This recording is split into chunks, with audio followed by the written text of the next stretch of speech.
안녕하십니까. 대전, 세종, 충남 뉴스입니다.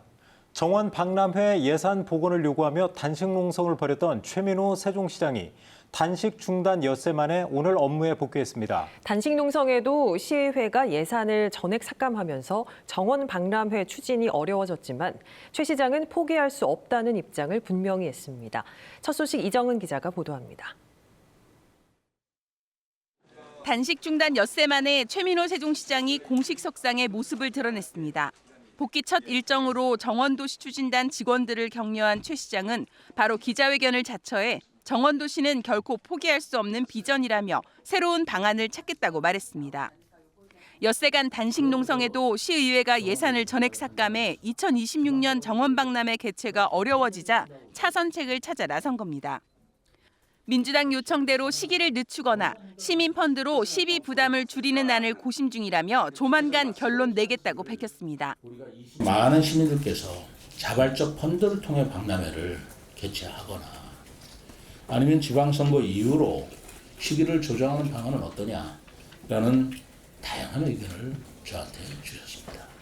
정원박람회와 함께 예산이 전액 삭감된 빛축제 역시 시민 모금으로 추진하겠다고 밝혔습니다. 최 시장은 그동안 갈등을 빚어온 시의회를 향해서도 협치를 위해 노력하자고 손 내밀었는데 기자회견 이후에는 단식 농성장에 찾아왔던 임채성 세종시 의장 등을 만나 감사 인사를 전했습니다. 민주당은 복귀한 최 시장에게 밀린 현안과 시급한 민생 예산 처리를 위해 힘써달라고 부탁했습니다. 25년도 지방교부금이 축소되는 만큼 현재 어려움을 겪고 있는 각양각층의 어려움을 더 살펴야 될 것 같고요. 정말 필요한 곳에 쓰여질 수 있도록. 세종시와 시의회가 갈등 봉합 수순에 들어간 가운데 최 시장이 정원박람회 개최를 위해 어떤 대안을 내놓을지 관심이 쏠리고 있습니다. KBS 뉴스 이정은입니다.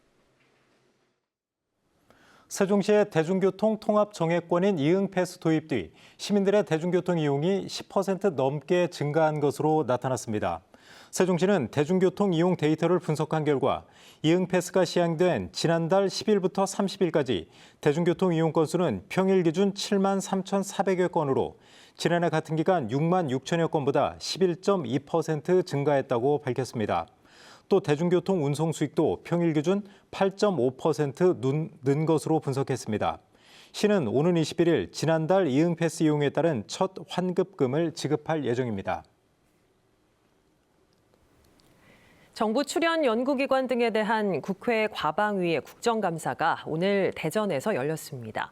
연구개발 예산 문제와 이공계 경쟁력 저하 우려 등이 도마 위에 올랐는데 53개 기관이 하루에 국감을 치르면서 반쪽 국감이라는 비판도 나왔습니다. 이현경 기자입니다.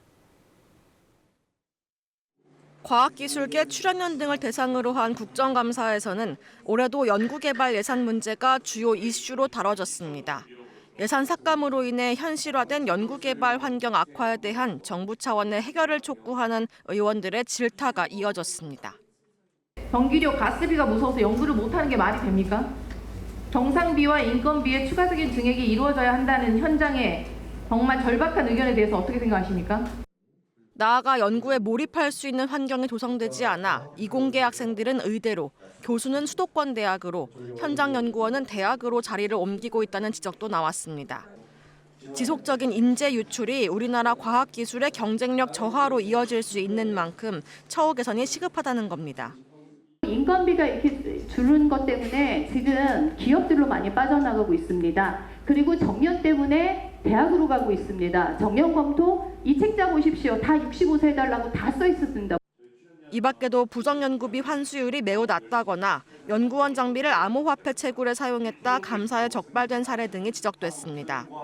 하지만 국감 시작에 앞서 출연연 등 53개 기관이 단 하루 동안 국감을 받게 되면서 현안이 충분히 다뤄지기 어려울 것이란 우려가 제기됐습니다.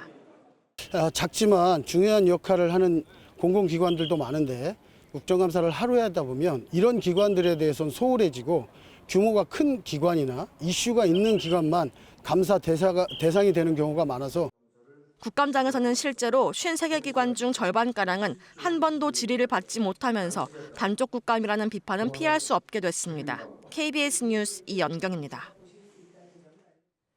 지자체 간 또 주민 간 찬반 갈등을 겪고 있는 청양 지천댐 건설 문제가 오늘 국회에서 열린 환경노동위원회의 환경부 산하기관에 대한 국감에서도 거론됐습니다.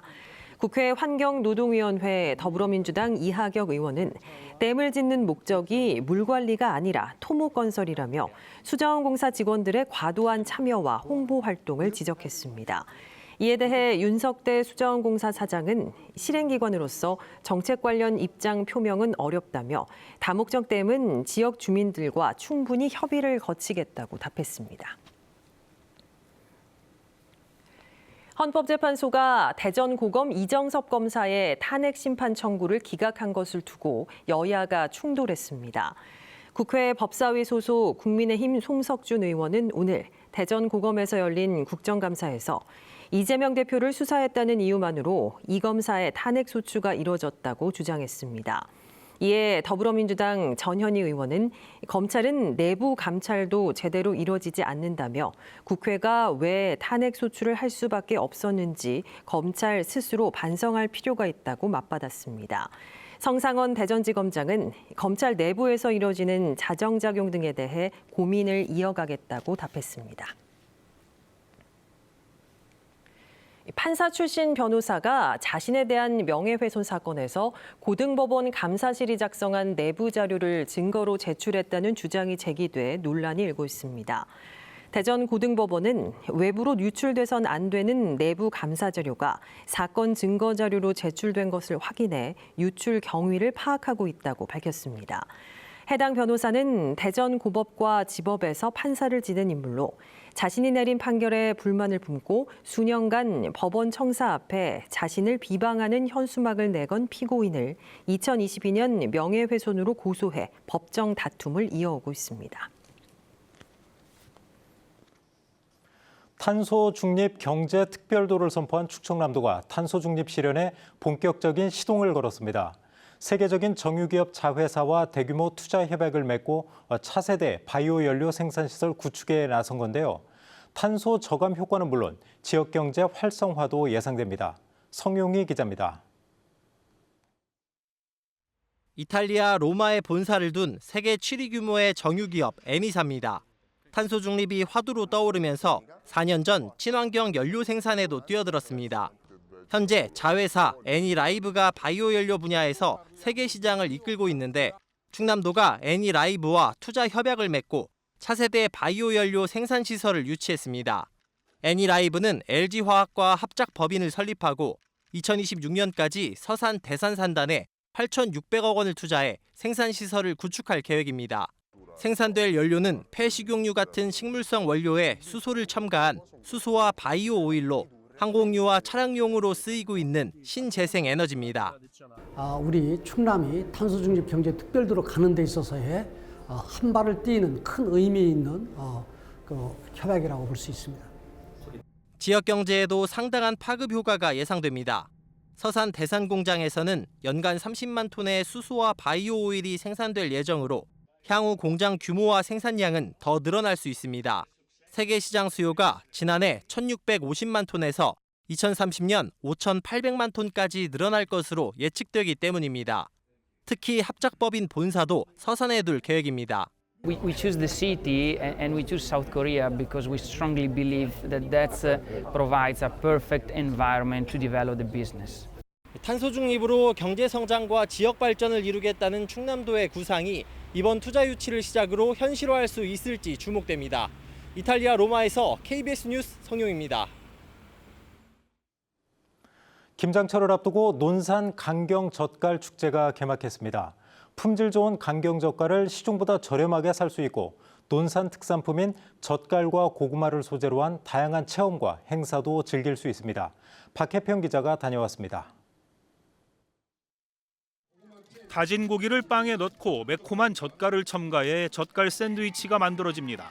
한입 크기의 간식거리와 월남쌈 등 젓갈을 활용한 다양한 요리들도 등장했습니다.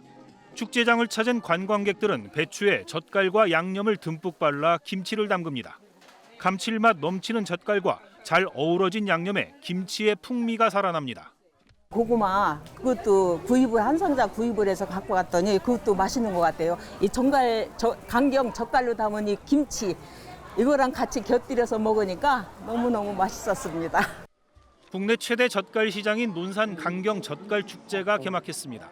100인분의 젓갈 비빔밥이 비벼져 관람객들에게 제공됐습니다. 올해는 지역 특산품인 상월 고구마와 강경 젓갈의 찰떡 궁합을 주제로 젓갈 삼합 경연대회 등 50여 가지 행사가 열립니다. 각종 젓갈을 20% 할인 판매하는 특설 판매장에는 관광객들의 줄이 이어졌습니다. 맛도 자체적으로 양념을 한 게 있고 안 한 게 있는데 양념한 게 좀 맛있네요. 5개 분야에 51가지의 바로 여러 각종 프로그램을 통해서 다양한 체험을 즐길 수가 있고요. 또 가을이 주는 강경의 정취를 마음껏 마음에 담아갈 수 있는 젓갈과 고구마를 접목한 논산 강경 젓갈 축제는 오는 20일까지 계속됩니다. KBS 뉴스 박혜평입니다. 카이스트는 전기차 대용량 배터리의 안정성과 성능 향상에 활용할 수 있는 전기화학 임피던스 분광법 기술을 개발했다고 밝혔습니다. 임피던스는 배터리 내부에서 전류 흐름에 저항하는 요소로 이를 통해 배터리의 성능과 상태를 평가할 수 있는 지표입니다.